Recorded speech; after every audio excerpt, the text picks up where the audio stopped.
Hi everyone, welcome to this first webinar stream that I'm doing. My name's Alex McLeod and I'm an Adobe certified instructor, and I thought before I get going properly I'll give you a bit of an overview about who I am and what I've done. So I've prepared a slide deck, and I'm going to show it on the screen. So I've got two sources to cut to, so I'm just going to cut to the PC now. And that should be, that should be PC. Okay, so my name's Alex McLeod, and I'm Adobe certified instructor. I'm also a freelancer, an editor, and I've done quite a bit of camera work. And the logos for the companies on screen that you can see right now are logos for companies that I've worked with over the past few years. In a number of capacities, so either as someone creating content for those companies or training those companies, or often a combination of the two. And if I go into an organisation to sort of look at workflow, that sort of thing, it's quite nice because sometimes I end up working for them as well. One of the logos you'll notice there is it's called HBS. They're the host broadcast service, and they were responsible for the 2018 World Cup in Moscow, and I was there for 6 weeks, which was quite an experience. So let me just go picture in picture. And yeah, the World Cup as an experience was one of the experiences. It was an experience of a lifetime. But one thing that it really taught me was that you need to be organised and stay on top of your edits and the way that you organise your edits. With the World Cup, we had, I think the main storage volume for the World Cup was 12 petabytes. And if you know terabytes and then you know petabytes, that's quite a lot of storage. And so keeping on top of all of those clips and games and pieces of camera and sound bites, everything else was completely really difficult. So the key thing to it is keeping on top of things, and that's the topic of the session for today. So if I move on, that's a slide on some of the training, some of the content that I worked on. I primarily work as a let's just go full screen PC. I primarily work as an offline editor, and as an offline editor, you're responsible for viewing and logging material, beginning and shaping the edit, creating rough cuts and sequences, liaising with clients, stakeholders, getting the edit to its required duration, making the edit work, ensuring it tells a story, getting content sign off and locking the pictures. And the online guys are often responsible for making sure that the colours are accurate, and you can see all the graphics and SFX and that sort of stuff. So it's a sort of like getting it to a broadcast ready or a distribution or a delivery ready stage. So I'm mainly the offline guy, and this is really important. And this is basically, I think when you're editing, one of the things that I find most useful is to be aware of the phase that you're in. And when you work on a production, not just an edit, but also the production of actually gathering the assets and stuff, you go through a number of different phases. And over the years, I've sort of outlined, identified these 7 phases. So phase number 1 is where you shoot and you require and you gather your materials. And that's the phase where, as an editor, you don't necessarily get involved. You might be part of it, depending on how you work and who you're working with. But oftentimes, the editor's just got the post side, so they're not really involved in the shoot. Anyway, the first phase is to shoot and acquire and gather your materials. Phase number 2 is where you ingest and you organize, and you store and you manage those assets. And that particular phase that we're looking at right now, phase 2, is the phase that I'm going to talk about for the webinar today. Beyond that, we're going to go with 3, make the rough cut, 4, you finesse the edit, 5, you do your audio, 6, you do your graphics, you call it on your online, and then 7 is delivery. I haven't even introduced where I am right now, so I'm actually in the back bedroom of my house, and this is the weirdest thing for me, talking to a camera. I'm really, I guess I'm not really comfortable with it, but it's fine. I hope you like my haircut. It's the quarantine special. It's a lockdown number 2. It's basically just doing what it wants. I was going to wear a hat, but I don't have any hats. So I thought, screw it. We're on the same boat right now, so sod it, you can see me at my worst. So we'll move on. Go back to my PC screen. I'll go back to my camera. We're gonna move, and this is something that you may well recognize. The picture that you're looking at right now is a Peli case full of hard drives, and there are, I don't know how many hard drives in there, but like, I'm not looking at comments right now, but I'm guessing if someone is online and they're looking at that, they're going, yeah, okay, I do recognize that. It's extremely difficult to manage data, and the more you work and the more jobs you do, it's always a bit of a sort of thing like, do I delete that clip from that client 2 years ago, or do I keep it and whatever? And as you can see from this Peli case, I often kept the materials and just bought more hard drives. An interesting thing that I do now, if I get tasked with making some content for a client, what I'll do is I'll actually include the cost of a hard drive into the quote that I give them, and then that becomes theirs for the duration of the edit, and I can either hand it over or just store it in a Peli case, as you can see. But it's good because it means you've got like a project specific drive that belongs to the client and belongs to that job. So that's just a good tip that I tend to do.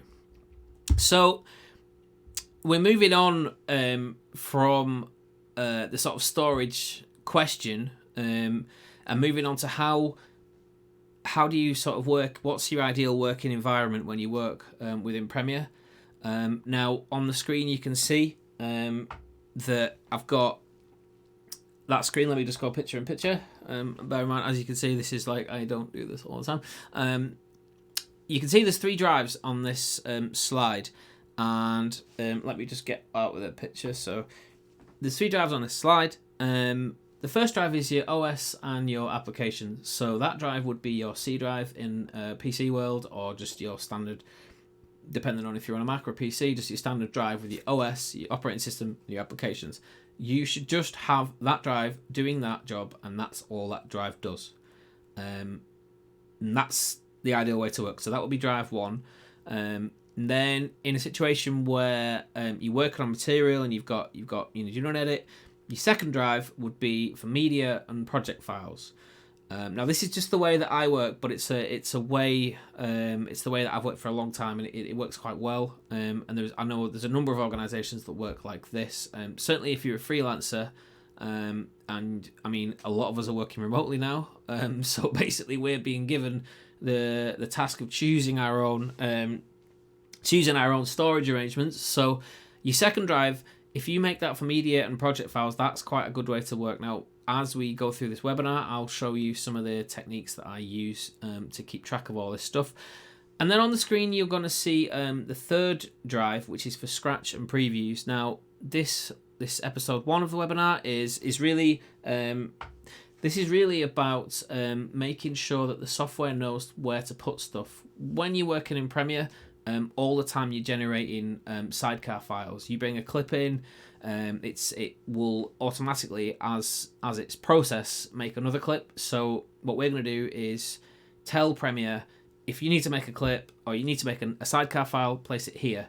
And then by doing that, you're basically taking control of a process which can be quite problematic if you don't keep on top of it. And my personal experience is I've gone to working environments and I've looked at computers that have been working for months and years, and I've found literally terabytes of random preview files, cache files, peak files, all these files that are sort of procedurally generated as you work through Premiere that nobody's even got a clue about that they're there. So if you set your project up, you will minimize the risk of that happening. And if you've ever basically gone in and worked on a drive with like a laptop with a limited storage, and all of a sudden your C drive's full, or your Finder drive, your OS drive's full. That's why that sort of thing can happen. So tip number 1, this is an application that's free, and it's called Posthaste. Now if you can see what's on the screen there, I'm just going to do a little zoom in. Oh no, I'm not, because it won't let me do it. You can see Posthaste. Now I'll actually go through this with you as part of this webinar, but basically Posthaste is a free application on either Mac or Windows, and it allows you to create the perfect template for you to begin each project, and you will have all the folders that you need for all the different assets. Because if you've worked on an edit for any length of time, you'll realize that there are so many different kinds of element that so many different kinds of elements that you'll be presented with. For instance, clips is an obvious one, music is an obvious one, sound effects is an obvious one, but logos is an obvious one. But it's like, would you want to put all those into the same place? Definitely not. On the using the example of the World Cup, if we would have only had one folder with 12 petabytes of material, can you imagine the nightmare that would have presented? So even though you might be working on short form and turning things over really quickly, and not necessarily building on making huge edits, if you do this, if you create this template structure for yourself, you know that if the edit grows and you do end up with lots more material in the edit, and things grow, that you know that as soon as someone gives you a file, you're like, well, okay, what is this? Is it a JPEG? Is it a PNG? Is it a TIFF? Like, everything's got a place to go. And it's really crucial, and it's actually very easy to do, but what it does is it establishes really, really solid foundations, and if you've got your foundations right, as the edit grows and gets bigger and bigger and bigger, you know that you're not going to it's not going to fall over. So if you have wonky foundations, if the foundations are not good, the higher the building gets, more likely it is to fall over, and the harder it will be to rebuild it. And that's the sort of the metaphor, or that's the way I would describe this. So yeah, I'm going to show you Posthaste, how it works. I would encourage you, if you're watching, to take a little look, just do a Google search. I think the company that run it are called Digital Rebellion, the company that make it, called Digital Rebellion. I'm actually currently working on a project for BBC Bite Size, which you may, if you're in the UK, you may well have seen updates on Facebook and stuff. Basically, we're creating teacher talks which are going to be used for kids who cannot go to school right now, because we are in lockdown and we can't leave our houses, which is a pretty grim place to be. But there we are, and we're working on these things, and you would not believe the volume of stuff that we're working on. It just comes thick and fast. If you're not filing things away properly, if you're not keeping track of your sequences and blah blah blah, the building all the time is getting bigger and bigger and bigger and bigger and bigger, and if you're not keeping track of it, it's going to fall over, and we don't have time for it to fall over, so we gotta get it right. Okay, so I'm going to go out of these, and I'm going to minimize here, and I'm going to go and show you what Posthaste looks like. So let's go to our PC and do a little zoom in on here. Now the icon for Posthaste looks like this. So I'm just going to click it, and it's going to present us with the UI for Posthaste. Now if I zoom in, you can see that there are I've got my template here, but let's make a fresh one just to give you a bit of, I won't do the whole thing because it will take forever, but I'll just give you a starting point to sort of give you an idea, like I don't even know if I'm in focus here. Let's just see, am I in focus there? Yeah, literally doing everything myself. So I've got templates, and this is my December 2019 template, and you can see if I close it down at the root level, there is 2 folders. There is one for projects and there is 2 for media. Now if I open up projects, I can see that I've actually made a bunch of folders within this. Now wherever you see a plus, that means there's more folders within that subfolder. So if I click the plus, it reveals that inside Premiere I've got 01 active, and there's a master template project. Now we'll talk more about that shortly, but bear in mind at this stage that within Posthaste you can actually take assets and drag them into the Posthaste structure. So next time that you launch, next time you create a Posthaste folder template structure, all the assets that you need can be in there. And so if you think about that in terms of like working within a larger organization, it's a way of ensuring consistency and standards, and making sure that everyone's on the same page and they're not like, oh, I need a logo and let's go on Google and grab it. Everyone's got the right stuff. So if you're like if you're in charge of the logistics, if you're in charge of like managing overseeing the operation, Posthaste is so good. I mean, we're actually using it on the BBC Bite Size project, and we've got I don't know how many motion graphic people working on it. There's 4 offline editors, there's producers, so on. If we didn't have consistency, it would be impossible. We're also using things like Frame.io, and we've also got a Doc10 Media Shuttle. Doc10 are a post-production company based in the north, a really big post-production company based in the north, and we're using a bunch of other services as well. Libraries, we're using libraries heavily, Adobe libraries and Premiere Pro libraries, to make sure that we've got consistency across all of our assets. There are lots of things built into this software, into Premiere Pro and into the Adobe suite, that will help you stay on track and not make silly mistakes, because you picked the wrong asset, and it's so easy to do. Anyway, so inside projects, the thinking behind this is that often you've got one project that is the working project, but it's a good idea at times to make copies of that project. And if you were to do that, let's say we're on the 2nd week of this bite-sized stuff, I begin the 3rd week, I will save as at the end of the 2nd week and say weekend 2nd week, and I will drop that in the archive, and then I will save as and make sure I've got a new active. The reason for that is that it allows you to go back in time if you need to, and it makes sure that you're not putting all your eggs in one basket with the same project, and having, if an issue, God forbid there was an issue with that project, if that's all you've got, then you're sort of boned. So it's a good idea to have more than one project. So you've got active, that makes sense. Hopefully you've got archived, and you've got autosaves. Now autosaves are absolutely crucial. Really, really important to have those. We'll talk more about those in a little bit. I've actually put those within this project structure, but sometimes I often point my autosaves towards a Dropbox, and the thinking behind that is that every time it's autosaving, it's autosaving in the cloud, which means that if for whatever reason I lost the material I'm working with, at least the project file, which is basically everything, is still available somewhere else. There is also a preference where you can tick that allows you to store the project file, the autosave, inside your Creative Cloud storage allocation, which is another thing that we'll talk about. So that's projects. The other thing you'll see is that we've got active, we've got archive, and we've got autosave. We've also got a location for After Effects projects, and we've got a location for Audition projects, and we've got a location for miscellaneous projects. Now that might be anything. Could be Photoshop, could be Illustrator, any one of a number of applications that might be crucial to your edit. This will be the place to do them. And you might be looking at this and going, okay, well, those aren't relevant to me. That's fine. Don't make them. If they're not relevant to you, then don't worry about it. Just have a think. What's relevant? If it's relevant to you, then include it. If it's not, then don't. This is what I really like about Posthaste. It's basically unique to every organization, every editor. You have your own arrangement of bins, and it's just great. So we close down projects and we open up media.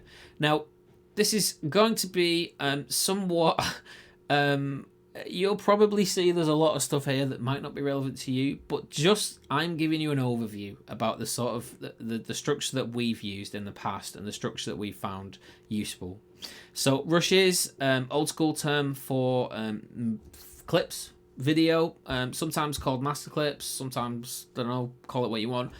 Rushes is like an old school term. We still use it now, but that's what it is. This is clips.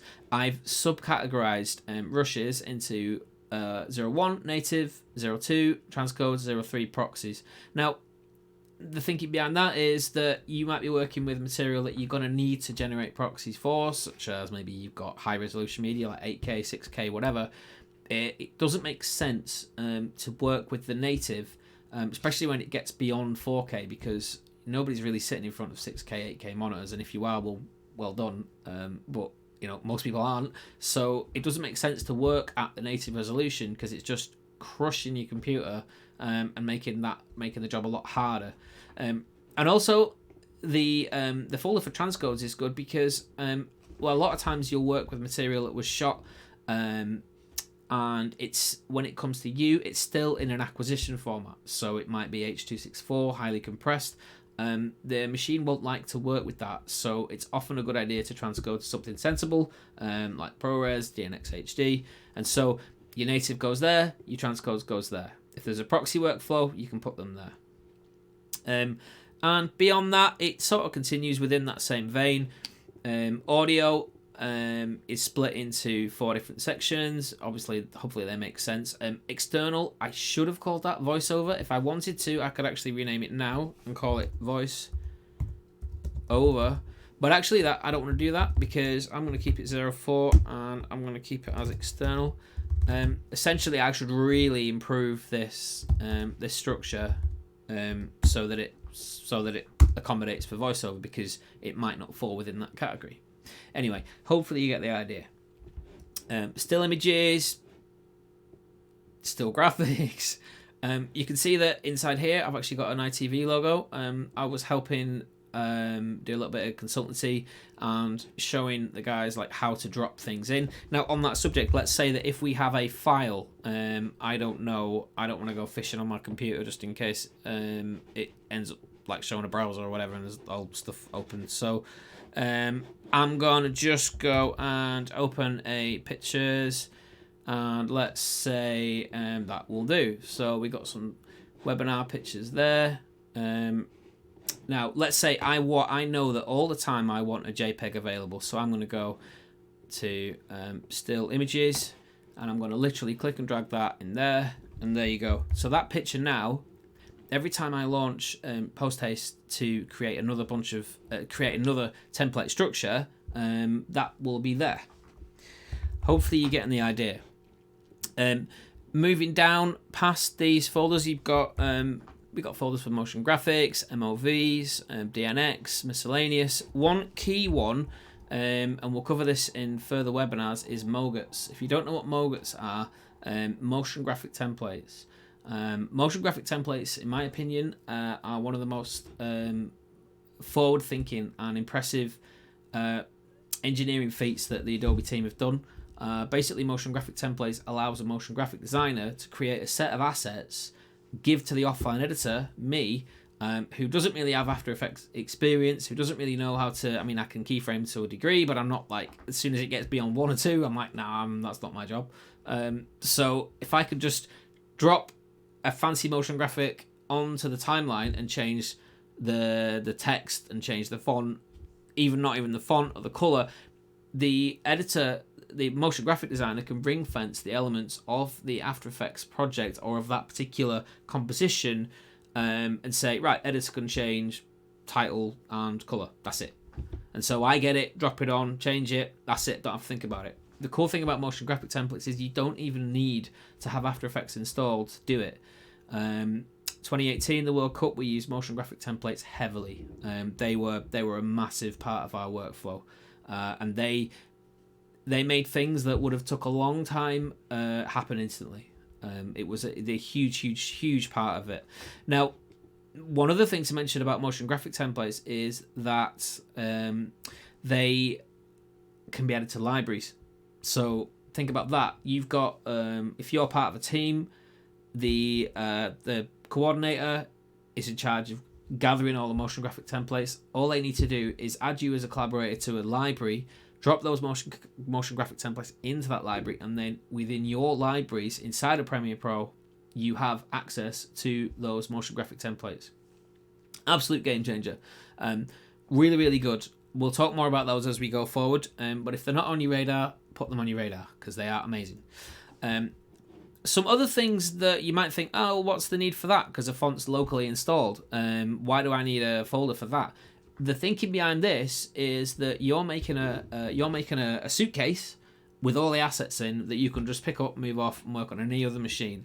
Now, if you've ever tried to do that from one edit to another, and you move to a new machine, it's going to flag up, say, oh, excuse me, I don't have this font. And then you're like, oh. And then you're like backpedaling, going, right, what font is it? And then you emailing the client, you going, can I have this font? Like, it's not good. So if you're given a font, stick it in the fonts folder. Any machine you move to, all you have to do is open it up, double click, install it, open your edit, there you go, it's there. And the exact same thing with LUTs. So lookup tables, if your clips have a bespoke filter, a lookup table on, and you move machines, so you take that edit and move it to another one, if the LUT isn't there, you can't add it.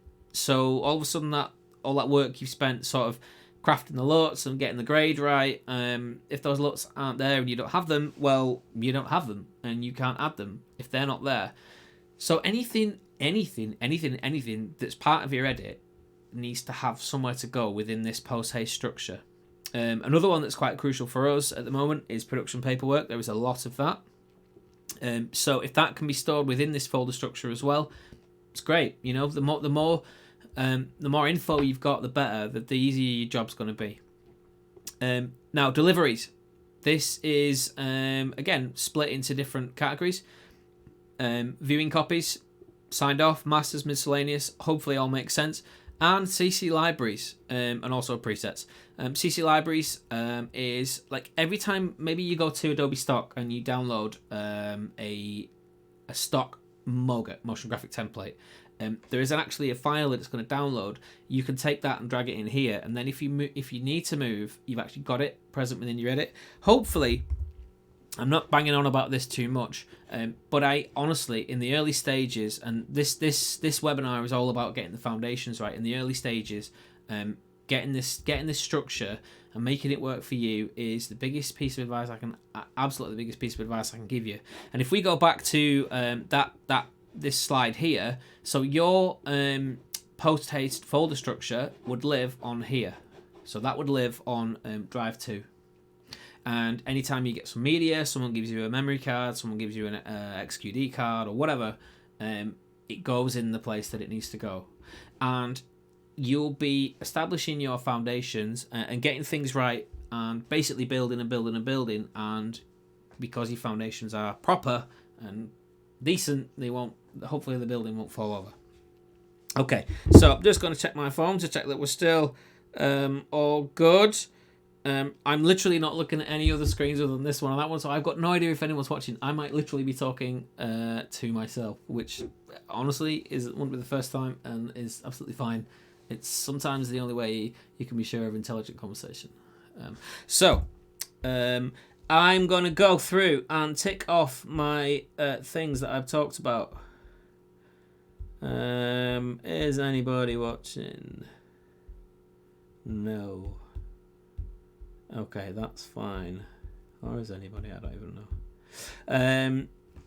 So we're going to launch Premiere, and I'm actually, first of all, I'm going to make a template here on my desktop. Now that isn't a good thing. I wouldn't recommend you do that normally because things on the desktop in the PC world go to your C drive, and we don't want that. But for now, we're going to do it anyway. So I'm going to go back, and the cool thing about Posthaste as well is it gives you a number of columns that you can fill in to address the project number, also to address who the client is, project name, date, etc. This is all good info, and again, it allows you to ensure a consistency. Like from an admin point of view, having consistency is the absolute number one most important thing, and this allows you to do it. So we're going to say project number, and I'm just going to throw in the meaning of life there, project number 42. Client is, I don't know, I'm going to say YouTube.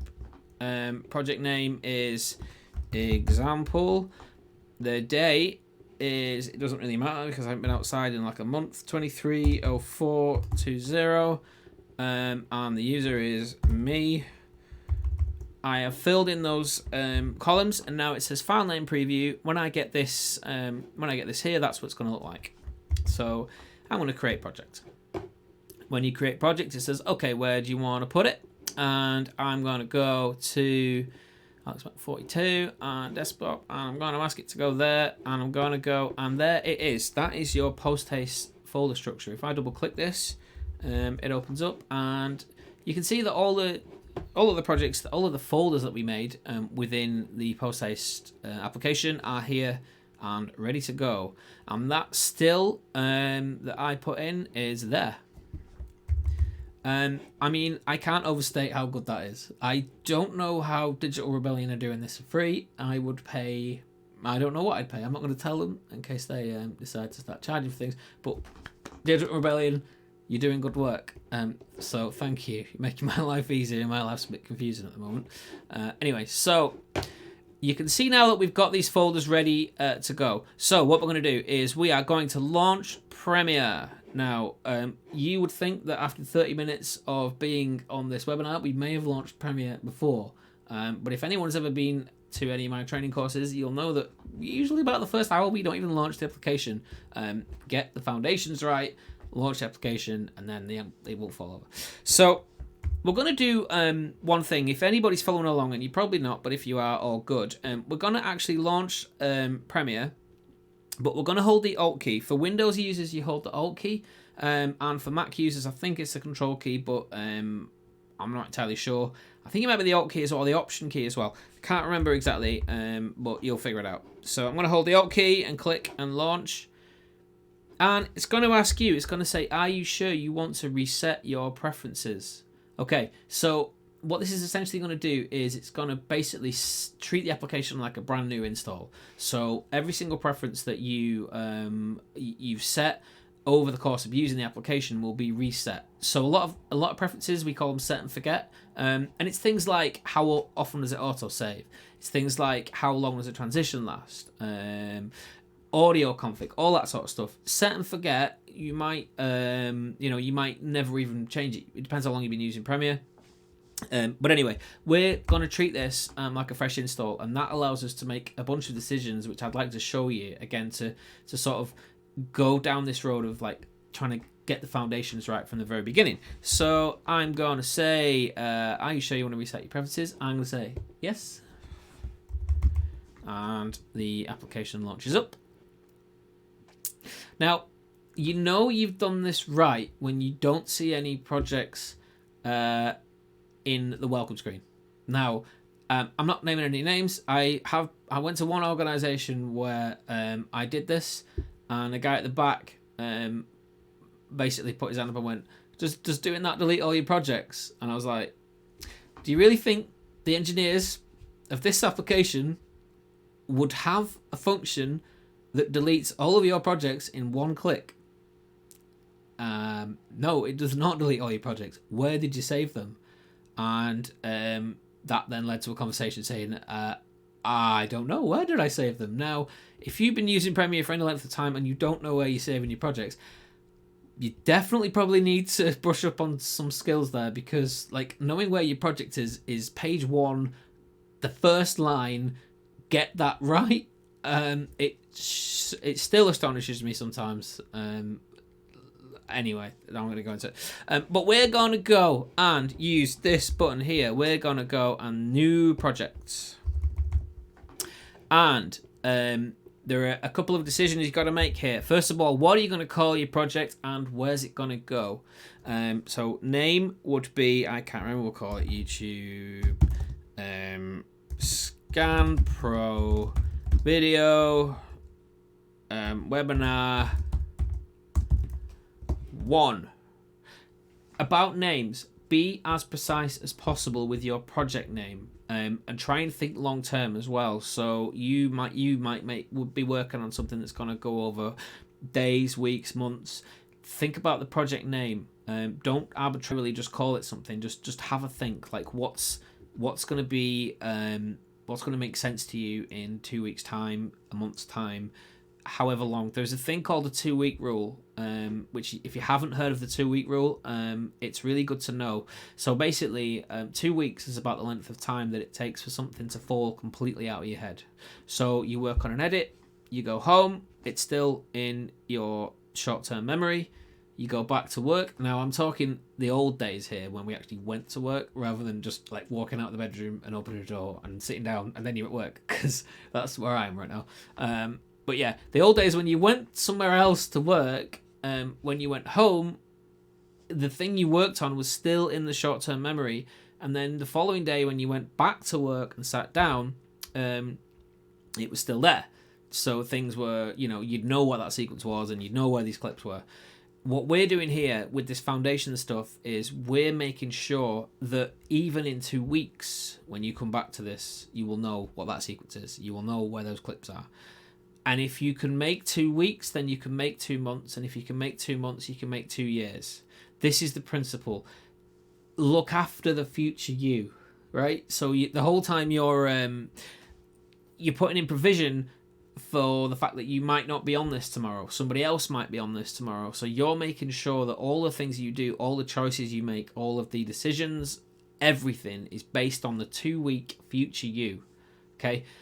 Now this works really well in life in general.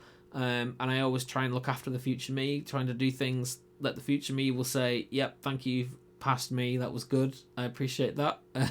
Life is a little bit easier when you look after the future self. And yeah, it's just that I'm getting weird now, but that's the thing that I'm trying to do. Anyway, so be conscious of what you call it. The next thing is that guy, this is something that the guy never did, who when we trashed preferences, he said, does it delete all your projects? He had never, ever changed the default location for the project. So that's where all these projects were. It took me 30 seconds to find them because I knew if he'd never changed it, they wouldn't be anywhere else. Anyway, we don't want to go with that location, so we're going to go browse, and I'm going to close this window. Now I'm going to make it a bit smaller. You'll see that the file path here, and apologies if you're on Mac, this is Windows. I'm a Windows guy, although I do have a Mac there, which is quite useful. I don't really care. It doesn't really matter. For me, it's pounds for performance. So for me, like... I can get more sort of horsepower for less money, and I'm northern, so that sort of appeals to me. I've always used PCs anyway. I like to tinker with stuff. Anyway, you'll see here is your file path. We don't want it to go there. We want it to go to desktop. So I'm going to go and go to this PC, and I'm going to point it to the desktop, and I'm going to find our YouTube example folder. I'm going to go to projects and PR and active, and I'm going to store it in the active and there. And then now in the folder structure that we made in Posthaste, that project is going to go there, which is going to be perfect. Now that's what you want to do.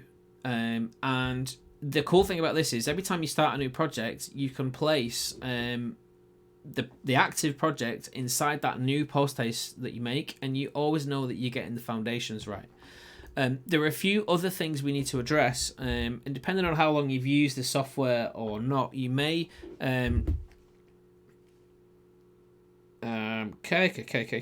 yeah, so you may or may not be aware of these scratch disks, but as we mentioned before, Premiere, the application, procedurally generates sidecar files, okay? If you render a clip, simple example, if it's a color and you put it in black and white, you do a render, it needs to put preview files somewhere, and this is your opportunity to decide where those go. So captured video, now captured video and captured audio is a little bit of a throwback to the way things used to be. If you're on this stream and you ever use Firewire, Mini DV, DVC Pro, any of those formats like this, when you was in that world, it was relevant when you used that lovely Firewire. And I'm going back. I used to Firewire used to be a thing. Like when it came out, it was like, wow, this is incredible. I can take digital tapes, digitize them, and just one wire. But if I shot an hour, it takes an hour. That's when we moved to file-based material. That's sort of like, yeah, this is better. File-based is definitely better. But you got to get the You got to get the storage choices right. You got to back it up, etc. Blah blah blah. Anyway, captured video. Let's get this right. So we're gonna go browse, and I'm gonna go to my desktop, and I'm gonna go media, rushes, and I'm going to select the folder. So I'm going to ask it to put any captured material, any video captured material, into the rushes folder. When it comes to captured audio, I'm going to back out one, and I'm going to go audio and select folder.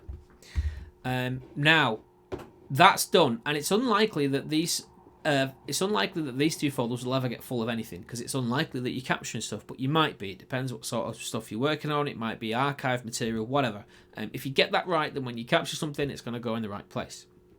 Now, video previews and audio previews. These are crucial, because there's that in that example I just mentioned about taking a color clip, making it black and white. You get render files, preview files. They have to go somewhere, and this is your opportunity to tell Premiere where to put them. So I'm going to go back just very briefly to my 3-drive system slide, and let's go full screen PC. The third drive is for scratch and previews. And so at this point here, when you're setting your project up, this is where you would nominate. This is the volume that you would nominate to be the place where the scratch and previews go. In an ideal world, all 3 of these drives will be SSDs, quick SSDs, because that's one of the bottlenecks, the most crucial bottlenecks that you face when you're working, how fast the drive can spin. It's better if it's not spinning at all. It's better if it's just solid and not spinning and not moving and just like grabbing at data rather having to spin a big CD in a metal box. It's better if it's solid state. Obviously they're expensive, not as much as they used to be, but anyway, we would nominate this third volume to be our scratch. Now, if I go back to Premiere and I ask it to browse with the video previews, you'll see that the system I'm using right now, if I go here, I have got my Windows drive, and I've got my project drive, and I've actually got a 6 terabyte spinning disk, and there's an that's a USB, and then that's an SSD, so that's and that's getting full. I need to be aware of that. That is a Samsung T5. Now I'm using this as my media drive as well, because I need to be able to pick up and move from place to place, so that's what I'm using. But on this occasion, I'm going to ask my spinning disk to be the previews, and I'm just going to make a new folder, call it Scratch.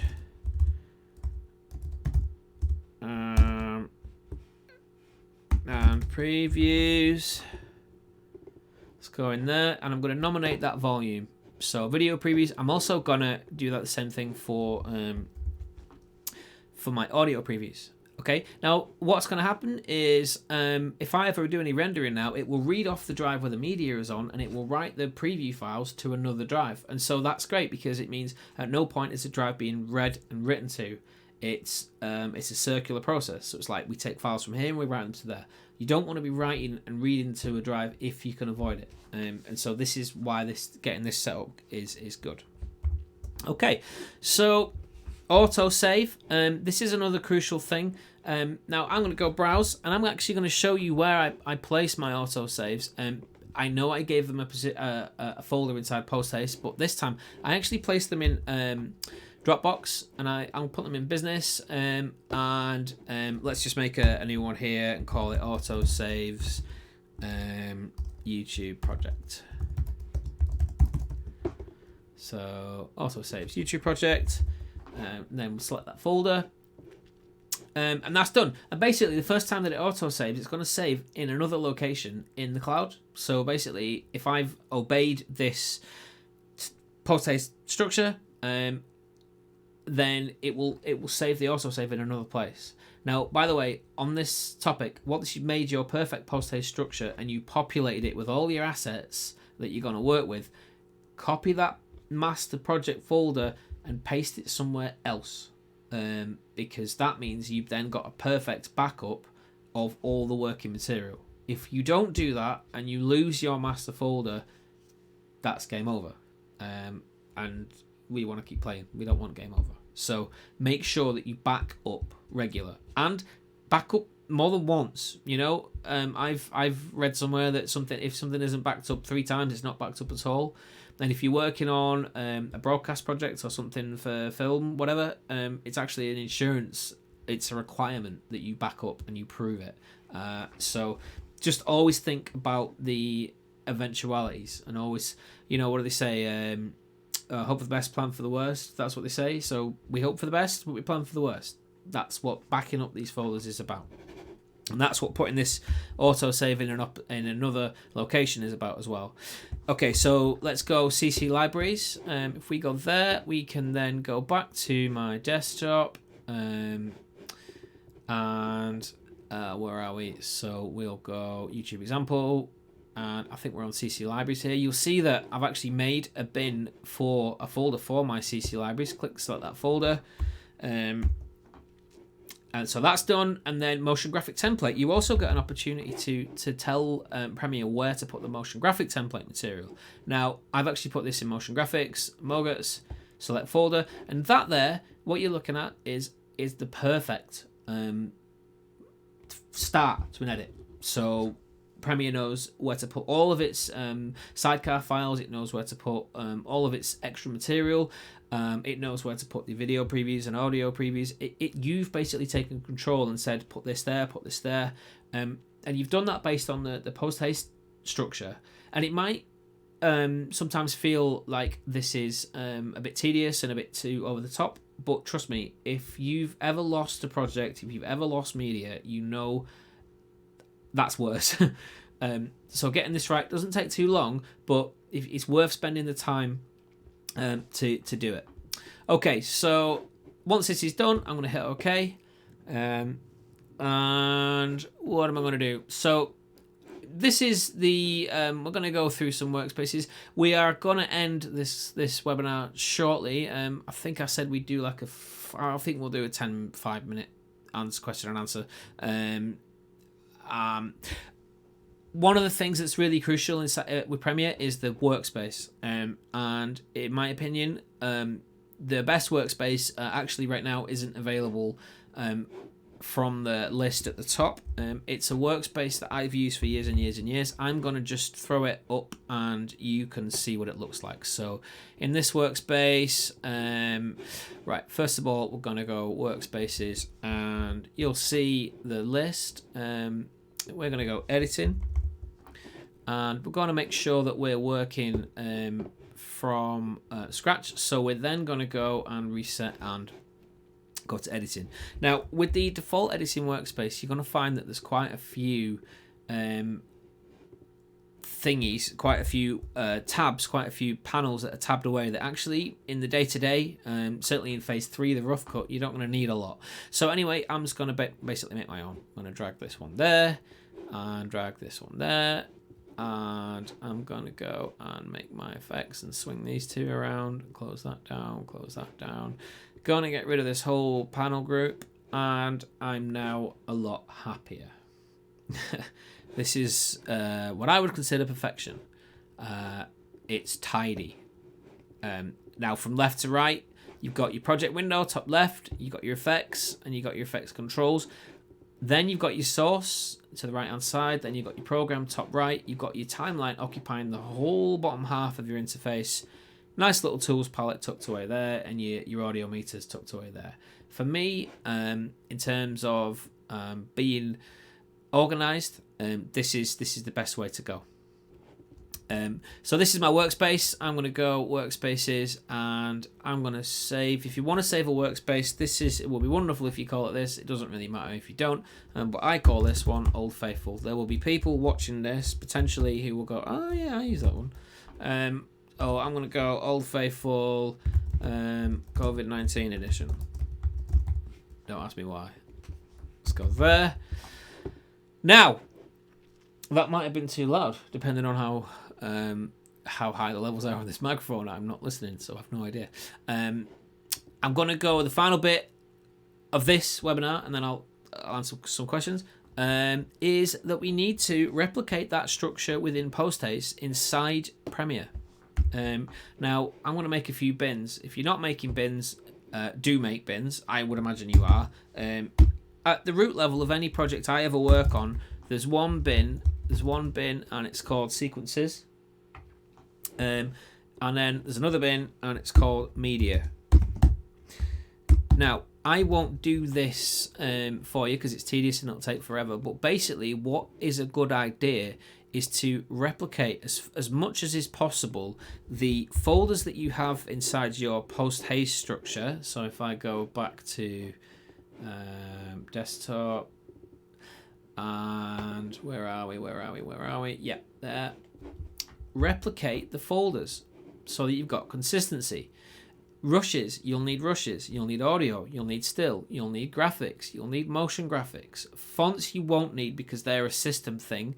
LUTs, again, you won't need because you access them via the Lumetri panel. Production paperwork, though, is useful to have that to just drag it into the project. Deliveries you will potentially need. It's sometimes good to be able to drag some viewing copies inside of Premiere to use the Premiere playback engine there because it's better than most. CC libraries, you won't need that. But have a think to yourself, like, what bins are useful to me, and then spend the time to make them. So, for instance, if I go 01, and I call this rushes, and then I spend the time to populate this project with the relevant bins. What you can then do is, once you've made all the bins and you've got all the elements inside of Premiere that you know you'll use regularly, you can actually just go, once you've saved, let's go back and look at that. This is my active project. I'm going to get rid of that. Oh, okay, okay, never mind. This project here, all the things I do to the one that's here will be reflected inside this project file. Now, if you take the time to make the perfect template, you can then drag it into Posthaste, just the same as you did with that JPEG. And every time you launch a new Posthaste template structure, the template project file will also be there. And it will ensure that you've got consistency, and it will ensure that you don't need to keep making bins all the time. And you can take this to the nth degree.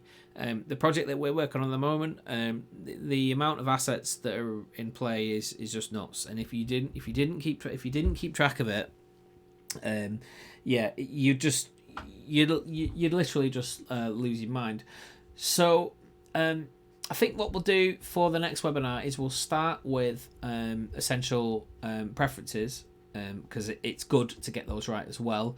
But for now, I think I'm going to have a little scroll through the comments and see if there is any, and then I will see about fielding questions as they come up. Thanks very much for watching. I want actually to say a couple of things before I start to field questions. So we've done this in partnership with Scan Pro Video. My business is MediaCity Training, so I'm just going to full screen PC this. We do have a training room at MediaCity, which is in the UK. We've got some really nice kit in there. We have 6 of the Intel NUCs.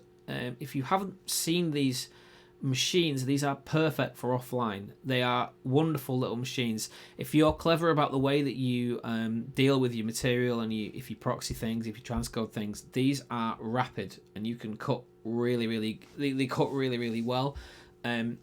If you're going beyond something that's if it needs a bit more grunt, the machine that I've actually got underneath the table that I'm actually doing all my work on at the moment, this is one of Scan Pro Video's sort of pre-built 3XS edit rigs, and it's suitable for 4K and beyond. It's a nice machine to work on, and Scan and I are, MediaCity Training and Scan are partners, but I mean, beyond anything else, they're just great guys, and the kit they make is bulletproof, rock solid, and really, when you're working on stuff, you've got to rely on it. I can't say enough good things about it. The specs in here are great. They're not like hero specs. You can go mental when it comes to PCs, but this for me is working really well. I'm using BenQ Pro Video 270. I think that's a 270, and I'm not entirely sure of this one. This is a 32-inch 4K 10-bit. It's very nice. I like it. And the keyboard that you can see right now, let's go Cam, is here. And this is a Logic Keys shortcut keyboard, and I recommend them. They are really, really nice. They've got a lot of travel, and they light up, and you can change the... Yeah, I just like them. The stream is coming from a VR 1HD, and the camera that you can see right now is a FS7 Mark 1 with a Tokina 11-16 lens, which is like wide enough that I can get it, like the camera's right here, so I can... and then microphone is a Rode NTG1. So yeah, I think... what was my next one? You can get me on Instagram. There's my email address. I don't know. I literally don't know how many people are watching this. If you do email me or get in touch, don't expect a quick reply because I am busy right now. But do feel free to get in touch. I'm gonna move off this slide, and yeah, I'm gonna have a look at some questions. So far, thanks for watching. I don't know if you even did, but yeah, let's have a look and see if there was any. Yeah, so I'm seeing a question. What keys are you using? Any recommended shortcuts? So, okay, recommended shortcuts. Right. This is my comfort zone. I'm going to go to my PC. There is one particular shortcut that, for my money, is the most important shortcut in the universe. And that is on a PC, that is your tilde key. So if you look on your keyboard, you'll see beneath the escape key, there is a tilde. And what the tilde does is wherever your cursor is, it will maximize that window. So if I want to make my project window full screen, I will hit that and it's big. If I want to go full screen source, just press it once and then press it again to restore. And it is absolutely fundamental to every single thing I do. That key, it's impossible to overstate. And actually, back in the day, I used to use Final Cut Pro 7 when I was at uni. I studied at Salford Uni, and we were on Final Cut Pro 7. And there was a sort of fork in the road where I was going to like invest my time, and it was that key, the tilde key, that was like, well, FCP doesn't have that, so I'm going to stick to Premiere. And I loved Premiere from the very beginning. I've been using it since like '99, but that key, I wish everything had it, because you go through so many phases, and you sort of when you're working at the speed of thought, you don't want the interface to get in the way, and to be able to just sort of full screen any given key, any given panel is just invaluable. And yeah, it's without that I would be lost. I'd probably just give up and learn how to garden or just do something else, like maybe build a house or I don't know, something. But yeah, if you're asking what shortcut, there were loads and loads and loads more, but that number one is the absolute yeah. So I'm seeing another question. Highlight basic shortcuts, MediaCity Navid. Yeah, so if you tune into the next one, we will definitely cover that. And yeah, there are a lot of places that you can get that, but I'll try and address that for you. That slide deck, I'm hoping to share it, but we need to speak to Scan and work out the logistics of that. Last question: if you haven't been using a file structure, what would you do to clear out the job? Okay, good question. Very, very good question. So Ian Smith, if you haven't been using a file structure as you've been describing, where would you look to clear out all of the old junk files that have accumulated over the years? Okay, so it's different on Mac, but on Windows, there's a really cool shortcut that you can do. You hit the % key, then you type in. Sorry, you don't hit the % key. You hit the Windows key, which brings up your Windows menu. You hit Shift %, which adds a percentage, and you type in app data percentage. Right? Now, you hit the enter key, and this launches all your roaming files. Okay, now roaming files are essentially a location that Windows uses to drop things off where it needs to do its work. You'll see here it's sort of it gives you a bit of basically an insight into what you actually do. And yeah, like, I don't even know what that is. Easy anti-cheat, no idea what that is.